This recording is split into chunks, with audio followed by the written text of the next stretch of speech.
Hey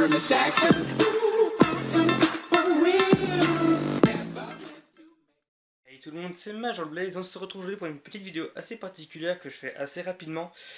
C'est une vidéo que je tenais à faire, c'est au sujet du Airsoft. En gros, je vais vous expliquer mon équipement, ce que j'ai pour les jouer, ainsi que quelques règles de base en fait du Airsoft pour ceux qui savent pas ce que c'est, ceux qui ont besoin d'explications, où trouver leurs répliques et comment les commander. Je tiens également à préciser que le décor a changé. Parce que du coup j'ai une nouvelle chambre, alors oui la peinture est pas top mais bon je vais laisser que c'est pas très grave. Parce que du coup pour expliquer rapidement j'ai ri de la chambre de ma soeur, voilà c'est rapide, clair et précis. Mais c'est pas le sujet de la vidéo, le sujet c'est vraiment mes airsoft. Il est toujours bon à savoir que je n'ai pas eu une seule réplique, j'en ai eu 4 jusqu'à présent. Donc 2 avant qui ont été soit cassés soit qui n'étaient plus utilisables, et les 2 que j'ai maintenant que je vous ai présentés précédemment. Mais je n'ai pas que ça, sinon ce serait pas rigolo. J'ai également le tri que j'ai sur moi. Ça va être un peu compliqué à montrer. Ouais, donc un tri militaire. Et j'ai pas que ça, j'ai également des gilets tactiques, des billes, effectivement, les lunettes, les gants. Tout ça, je vais vous montrer dans la vidéo aujourd'hui. Allez, c'est parti. Du coup, voilà, comme sur la miniature, je vais vous montrer un petit peu. C'est vraiment ce qu'il y avait sur la miniature. Par contre, le focus ne se fait toujours pas. J'ai toujours mon Samsung qui est toujours m'indique. Mais bon, ça va pas m'empêcher pour autant de vous présenter ce que j'ai. Donc, voici un petit peu l'équipement que j'ai. Je vais un peu prendre de recul. Voilà. C'est clairement tout ce qu'il y a là, c'est ce que j'utilise pour le airsoft. Alors, vite fait faire, donc section par section, et à la fin, je vais me mettre en facecam pour vous expliquer un petit peu les bases du airsoft, comment pouvoir s'entraîner, les règles à respecter, etc. Donc déjà, pour faire une partie de airsoft, toujours de bonnes godasses. Moi, en l'occurrence, ce sont des Rangers militaires que j'ai récupérés d'un camp, d'un ancien militaire. Donc ça coûte à peu près 60 euros. Moi, je les ai payés ce prix-là en militaria. Donc militaire est un dépôt vente militaire, donc du coup c'est vraiment de l'armée de Valdaon, là où j'habite du coup. Donc pas grand chose à dire. Pour pouvoir les utiliser, bon bah des chaussettes de ski sont bien nécessaires en plus de celles-là. Pour pouvoir pas avoir mal aux pieds. La première fois ça va faire mal un peu aux pieds, etc. Donc les grandes choses sont pratiques parce que très résistantes, si vous achetez de la bonne marque bien évidemment. Extrêmement pratiques sur les terrains dégueulasses, comme vous pouvez voir. Bon bah là je sais qu'il y en a beaucoup qui vont me tuer à cause de ça. Oh my god, les Rangers sont dégueulasses. Oui, parce que des Rangers, ça s'entretient, c'est comme on dit, il y a une arme dedans. Donc faut vraiment les entretenir. Moi je rentre de randonnée, c'est pour ça qu'elles sont dégueulasses. J'ai pas le temps de les laver. Ensuite, ah ça.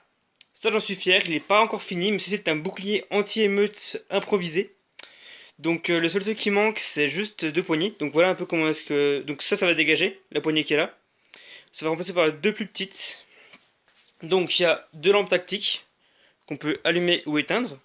Extrêmement pratique, soit pour essayer à peu près d'aveugler l'ennemi, ou toujours pour un peu s'amuser, etc. Pour faire un peu le guignol, voilà. Donc moi je laisse allumer parce que je trouve ça vraiment stylé. Voilà. Donc il fait à peu près 1m10, il me semble, par 60-70. Donc c'est pas... J'aurais voulu le faire plus gros pour créer une colonne d'assaut, mais bon, c'est un peu compliqué. On va passer à peu près à l'équipement du bas. Donc je commence par les équipements qu'on met sur nous, et après les répliques. Déjà, un truc que moi j'utilise souvent, c'est un multitools, comme on appelle ça. En gros, c'est un couteau suisse géant, donc qui fait en plus pince, tournevis, etc. Très pratique, par exemple, si votre réplique tombe en panne, par exemple, je sais pas, une bille, non, même pas une bille, mais par exemple, le chargeur est bloqué, hop là, vous essayez d'aller, vous avez toujours un petit outil pour, vous voulez démonter le canon, par exemple, pour mettre un silencieux, vous avez une vis que vous pouvez pas enlever autrement, paf, multitool, c'est là. Ensuite, des lunettes, très importantes. Donc ça, je les ai achetés en magasin de militaire, donc je peux pas mettre les liens dans la description. Donc tout ce que vous verrez là, la plupart des choses seront en description. Je vous expliquerai ce qui est et ce qui est pas. Donc voilà, donc ce sont des Swiss Arms, comme on peut voir ici. Ce sont des très bonnes lunettes en fait qui sont anti-luminosité. Enfin, en gros, quand vous êtes dans les bois qui a de l'ombre et que vous mettez ces lunettes, ça vous permet en fait d'améliorer, bon, pas vraiment à cause de la lumière. En gros, vous avez un meilleur flash, vous voyez mieux durant et sans éblouir, ça qui est bien. Les billes, donc moi personnellement pour la réplique d'assaut, j'utilise du 20. Bon bah j'ai également acheté du 25, donc les billes je les ai achetées dans mon club de airsoft, enfin club entre guillemets, c'est des joueurs avec qui je joue, puis ils vendent des billes, des consommables, etc. Donc moi j'ai acheté les billes là-bas, donc le paquet comme ça m'a coûté 14 euros. Ensuite, les gants. Donc moi j'ai des mitaines parce que les grands gants, sinon ils passaient pas dans la gâchette. En gros, je peux pas mettre là-dedans, je peux pas mettre mon doigt sinon. Donc j'ai quand même pris des mitaines, toujours pratique, quand même coqué pour éviter de prendre une bille sur les phalanges parce que ça fait extrêmement mal. S'il y en a quand j'ai testé, ils peuvent très bien le savoir. On va prendre mes répliques que j'ai eues quand j'avais avant, donc ça veut dire à peu près 1 ou 2 ans. Oui, ils ont pas tenu très longtemps, on va dire. Bon, ça c'est un Vilisa Eagle Spring. Alors oui, je suis fan des Vilisa Eagle et des M4, pour ceux qui n'ont pas remarqué. Donc voilà, donc ceci est un Vilisa Eagle Spring. Donc chargeur, c'est un vieux chargeur tout claqué. Oui, c'est un peu chiant parce que je tiens la caméra en même temps. Donc voilà, donc ceci est simplement le chargeur du Vilisa Eagle que vous mettez comme ça. Et après pour recharger, en gros, vous mettez ça et vous tirez en arrière en fait. C'est un peu compliqué vu que j'ai qu'une main utilisable, mais voilà. C'est que je trouve vraiment une solution pour mettre ma caméra, c'est de la fixer ou une connerie comme ça.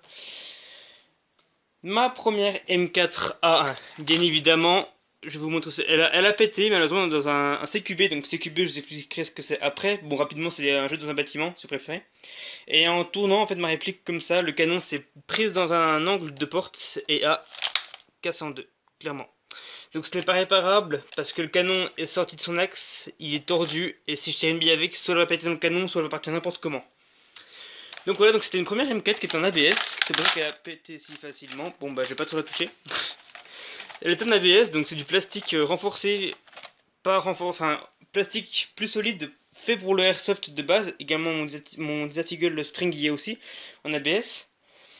Donc voilà, toujours cross rétractable. J'avais reçu cette lunette qui n'a jamais fonctionné vraiment.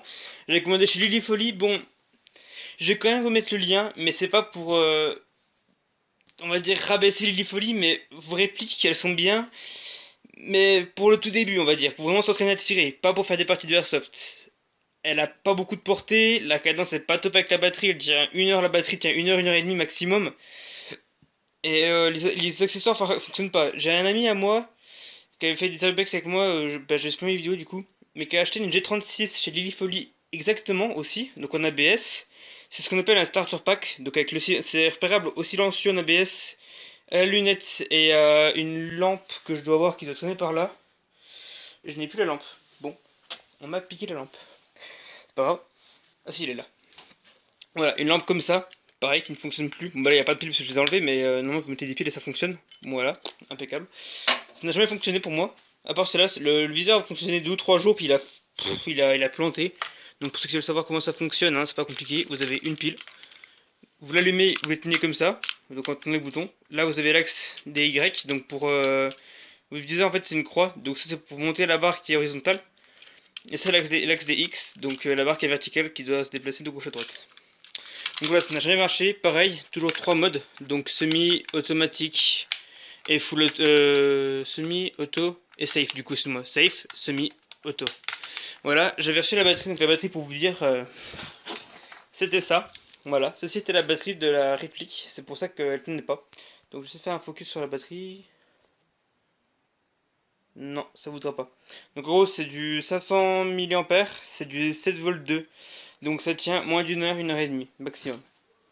Puis vient enfin l'âge où j'ai demandé à mes parents, parce que je ne travaillais pas, je n'avais pas d'argent, je voudrais une réplique pour jouer dans un club. Là, ça a été gros débat, si t'as ton brevet, si à ton anniversaire, etc. etc. Sont suivies une longue conversation, j'ai eu mon brevet avec mention bien, et mon anniversaire fut passé, donc l'argent est rentré.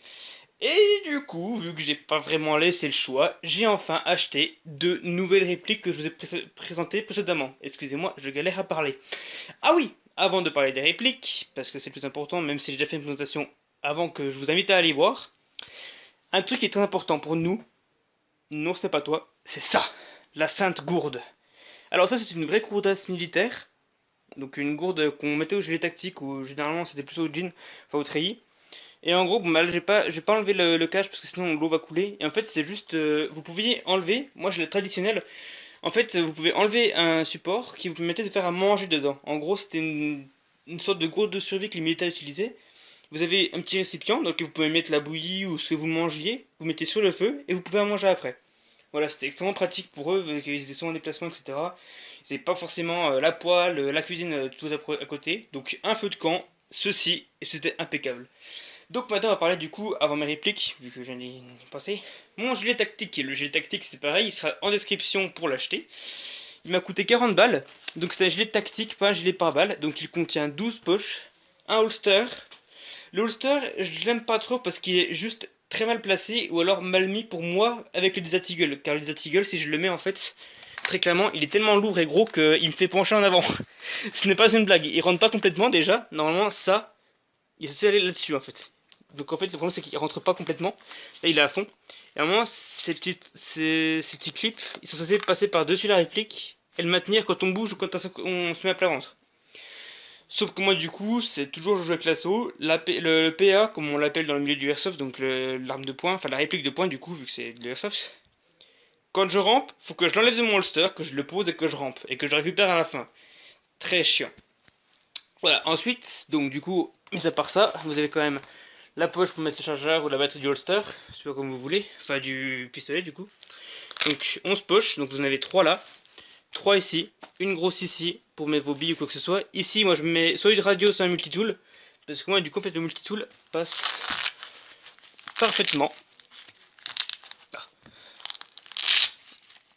Voilà, le multitool en fait il rentre à la perfection. Voilà, et du coup quand vous êtes toujours en combat, vous avez toujours de quoi réparer votre réplique en cas de souci.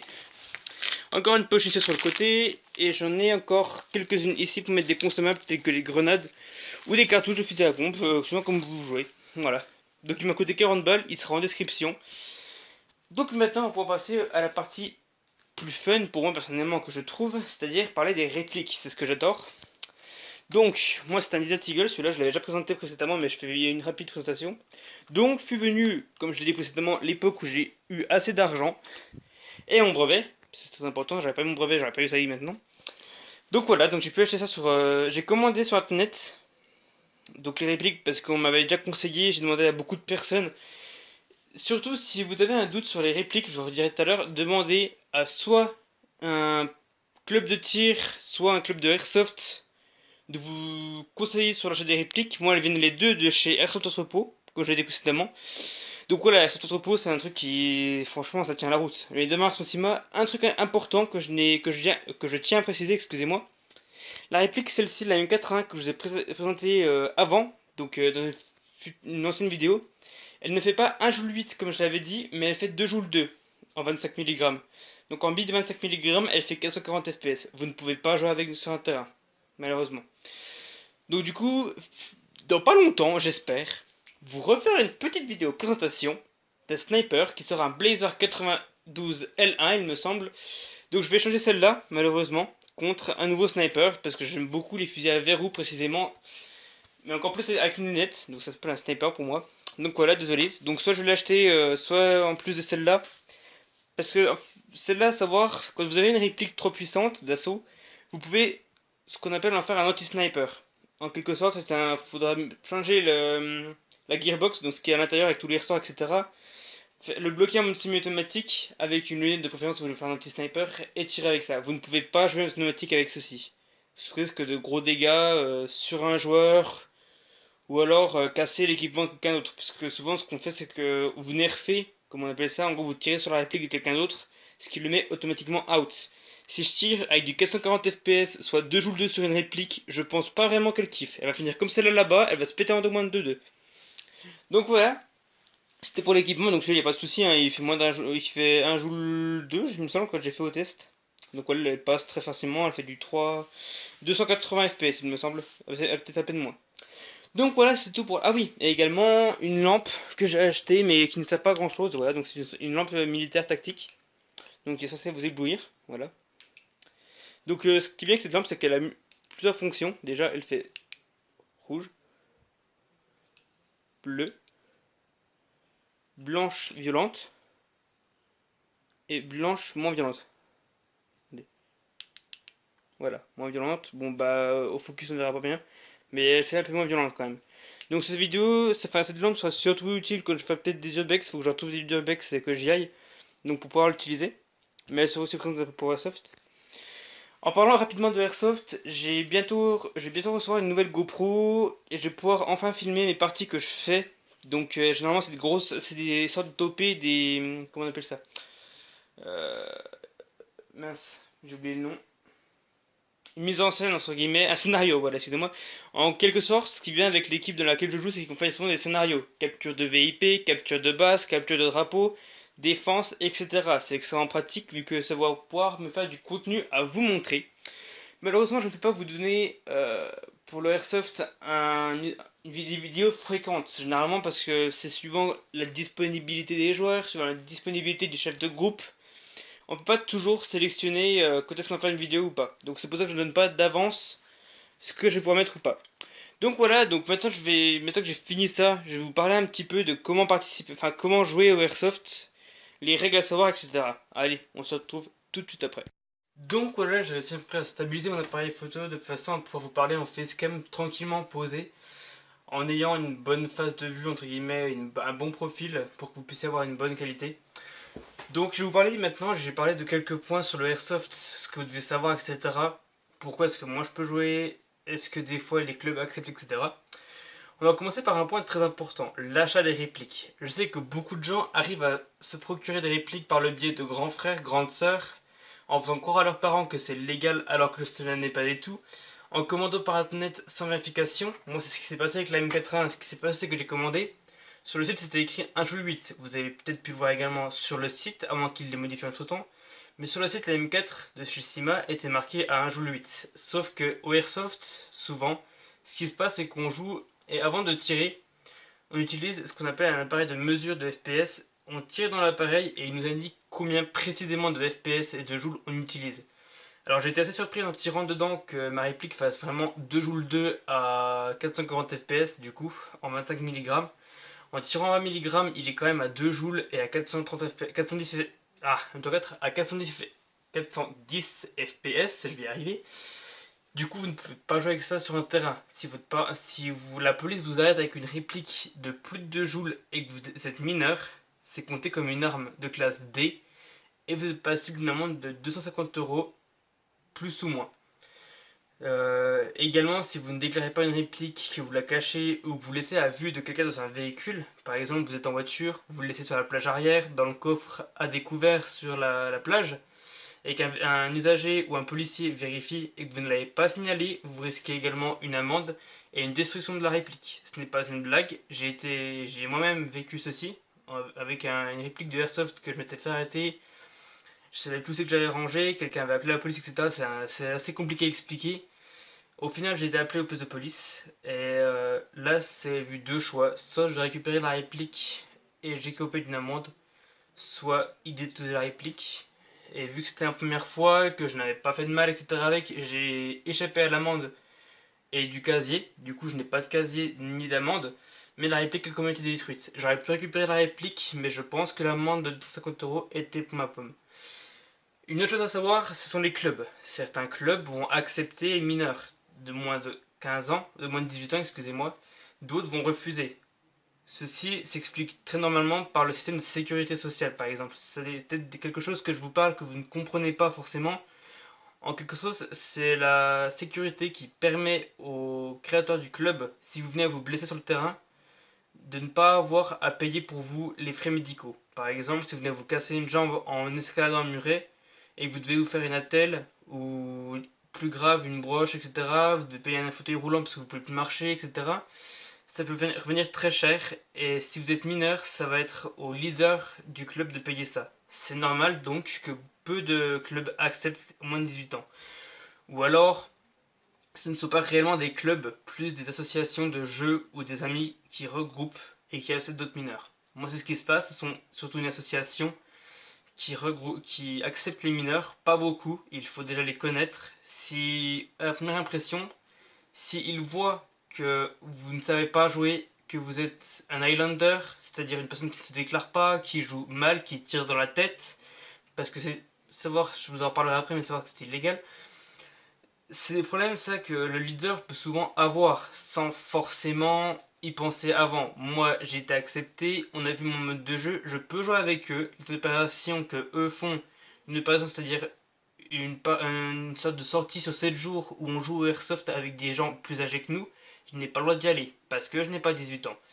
Il est également bon à savoir que les OP sont faisables avec une team. Généralement, vous ne le faites pas tout seul ou avec d'autres amis. Voilà, c'était juste la parenthèse que je voulais faire. Maintenant, à savoir le comportement, je vais parler du deuxième point, le comportement à avoir en jeu. La première chose, évitez de tirer à proximité de quelqu'un qui n'a pas de lunettes. Par exemple, vous allez faire quelques tests de tir alors que vous êtes en groupe, vous vous préparez à faire une première série de combats, etc. Et vous allez forcément recharger votre réplique, régler le viseur, tirer, etc. pour tester. Ne tirez jamais à moins de 10 mètres, voire 15 mètres d'une personne qui n'a pas de lunettes. D'un groupe de personnes, sous risque d'être exclu du terrain. Un ricochet est très vite arrivé, un accident aussi. Perdre un œil c'est très simple sans lunettes, même avec lunettes c'est quand même dangereux. Donc ne jamais tirer vers un projectile, par exemple même un arbre. Vous allez tirer vers un arbre, vous allez dire ouais bah c'est bon, la bille va retomber. Pas forcément, les ricochets sont très simplement arrivés, la bille à peine trop puissante ricoche sur l'arbre, finit sur un de vos collègues ou un de vos alliés, ennemis, peu que ce soit, un autre joueur du coup avec vous, vous venez à le blesser, c'est vous qui allez quand même payer. Ça c'est pas du ressort de il a 18 ans ou pas, ça c'est des dégâts que vous avez causés, vous réparez. Donc également, deuxième chose à faire, ne jamais retirer ses lunettes lors d'un combat. Ou alors en cas d'extrême urgence. Extrême urgence en guillemets, par exemple, vous avez de la buée, vous allez pas retirer vos lunettes sans enlever la buée, les remettre et repartir. Essayez au moins de vous planquer, vous mettre une kit à plat ventre ou au moins accroupi, baisser la tête vers le sol, et là seulement, et encore ne jamais trop les enlever. Vous n'allez pas faire ça, tirez pas sur la lunette. Non, vous allez essayer à peine de les enlever, en passer un coup de sopalin, quoi que ce soit l'équipement que vous avez pour laver vos lunettes, mais toujours les garder au niveau des yeux, pas plus bas que là, parce que là après une bille arrive pouf de haut ou bas, vous avez plus d'œil quoi. Même si généralement il tire pas dans la tête, ça vite arrivé. Le vent, le mauvais calibrage d'un viseur, et paf, dans la tête. C'est sur le point que je dois aussi venir, le tir, où est-ce qu'on tire, où est-ce qu'on tire pas. Au airsoft, deux parties du corps sont interdits de tirer, le visage et les parties génitales. En gros, vous n'allez pas tirer dans la tête ni dans le sexe de quelqu'un, que ce soit homme ou femme, vous n'allez pas le tirer dans le pénis. Voilà, vous tirez pas sur quelqu'un où il est plus protégé. Même qu'il ait une coque ou pas, vous évitez.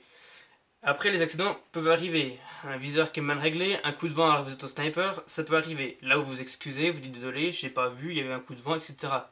Mais en aucun cas, vous ne devez tirer volontairement dans la tête de quelqu'un ou dans les parties génitales. Ou sous peine d'être exclu du terrain. Ou carrément du club des fois, si ça arrive trop souvent. Euh, Également, ne pas essayer de tricher, ce qu'on appelle un Highlander. Vous allez vous faire tirer dessus et ne pas vous déclarer. Vous allez faire hop, non, j'ai pas été touché. Hop, hop, hop, hop. Non, ça, quelqu'un va forcément le savoir et forcément le voir. Vous n'allez pas être le seul à vous dire oh, bah non, il m'a pas touché. Et le mec en face va le savoir. Mais ça va pas être le seul en face. Il va y avoir du monde autour qui va également l'avoir vu comme quoi vous n'avez pas levé la main et dit out. Et ça peut également être valable pour être sorti du terrain. Ce qu'on appelle un Highlander, voilà, c'est quelqu'un qui se déclare pas, ou alors qui a continué à tirer alors qu'il est out. Donc voilà, c'est des problèmes, ça arrive souvent, et c'est souvent très en avant pour les membres qui jouent également, parce que vous allez essayer d'allumer, vous êtes content, vous arrivez enfin à allumer un mec en face de vous, vous êtes ouais, nickel, j'ai salut, tu à la gueule. Sauf que non, le mec se déclare pas, eh ben d'accord. Voilà, après tu leur sauces, le mec dit ah ben non, j'ai toujours pas été touché. Et là vous commencez à vous énerver, vous le saucez un bon coup, le mec va dire eh mais c'est bon, j'étais déjà out. Voilà, c'est des trucs qui arrivent. Donc, au cas où il y a un Highlander, vous le déclarez à un autre allié, au club ou à la personne qui est leader, mais vous laissez pas comme ça, clairement. Après, il y a beaucoup de choses qui peuvent faire comme quoi le mec ne décide pas déclarer. Par exemple, moi sur le gilet tactique que je vous ai montré, si vous arrivez à tirer dans une poche, c'est possible qu'il ne le sente pas. À ce compte-là, vous lui dites vocalement, ou alors vous essayez de retirer un autre endroit où il n'y a pas de protection. Pas dans la tête, ni en bas. Après, en bas, vous pouvez tirer au niveau des jambes ou des pieds. Si vous êtes à plat ventre et qu'il n'y a que ça qui dépasse, pouf. Ou alors, tirer au niveau de la tête, c'est par exemple s'il est planqué derrière un muret, que vous n'avez pas d'autre choix vraiment, et qu'il a un casque. Pas de casque, pas de tir. Faut attendre qu'il se relève et qu'il parte. Mais en aucun cas, s'il a pas de casque, vous n'allez pas le tirer en plein dans le front, quoi. Après, ouais, nickel, je suis une licorne. Non, pas du tout. Donc voilà, c'est quelques points que je tenais à faire et que c'est... Voilà, ce sont des points qui sont importants pour moi. Si vous avez d'autres questions, n'hésitez pas en commentaire, j'en parlerai dans une vidéo ou alors en commentaire privé si vous voulez vraiment. C'est quelque chose que voilà, je tenais vraiment à faire partager un passion à fond. Donc là, futurement, je vais commander un nouveau casque et une GoPro pour pouvoir filmer les parties que je vais faire. Après, voilà, peut-être une présentation du sniper que je vais recevoir, du fusil à précision, fusil à verrou, excusez-moi. Donc voilà. Donc c'était Major Blaze. Tout ce que vous voulez est dans la description, que ce soit le gilet tactique, les répliques. Le bouclier, je ne peux malheureusement pas faire de tutoriel dessus, car c'est un bouclier, c'est assez compliqué à expliquer comment faire. Il y a déjà beaucoup de gens qui le font. Mais voilà, moi j'ai utilisé du grillage, vous pouvez utiliser du contreplaqué, c'est vite fait une petite aparté que je fais, du plexiglas, comme vous voulez. Moi j'ai utilisé du grillage, voilà, c'est du grillage. Donc, je n'ai pas chose que c'était. Donc voilà, c'était Major Blaze, on se retrouve bientôt dans une nouvelle vidéo. Également, je ne peux malheureusement pas encore filmer sur mon PC, parce que malheureusement je fais du 120 FPS sur Minecraft, mais, étrangement quand je filme avec le plus petit logiciel au monde, Bandicam, lol MDH, je suis un noob, non pas forcément, j'essaie de filmer avec Bandicam, mais mon jeu descend à 20 FPS, et c'est impossible, il fait des chutes à 0. Donc j'ai commandé des RAM, malheureusement c'est un PC en DDR4, il m'en faut 8, et je n'ai qu'un slot, donc beaucoup de gens vont savoir que ça coûte cher, ça coûte 90 balles, ça pique beaucoup. Ah oui, je sens pas, c'est 90 balles pour un simple PC. Ouais. Donc je vois pour peut-être une technique pour filmer avec mon téléphone pour les premières vidéos que je vais faire. Je vais voir pour me coller sur le torse et pour l'instant filmer mon écran. Oui, il y a des techniques qu'on improvise. Ah bah oui, on n'a pas le choix. Hein. Quand on a un PC de merde, on a un PC de merde. Donc voilà, c'était Major Blaze. Si tu as des questions, n'hésite pas en commentaire. Lâche un petit pouce bleu si cette vidéo t'a plu. N'hésite également pas à partager et à t'inscrire. Enfin à t'abonner. Voilà, t'inscrire, t'abonner, t'as compris toi-même, tu sais. Voilà, je lis tous les commentaires, donc n'hésitez pas. Sur ce, on se retrouve pour une prochaine vidéo prochainement.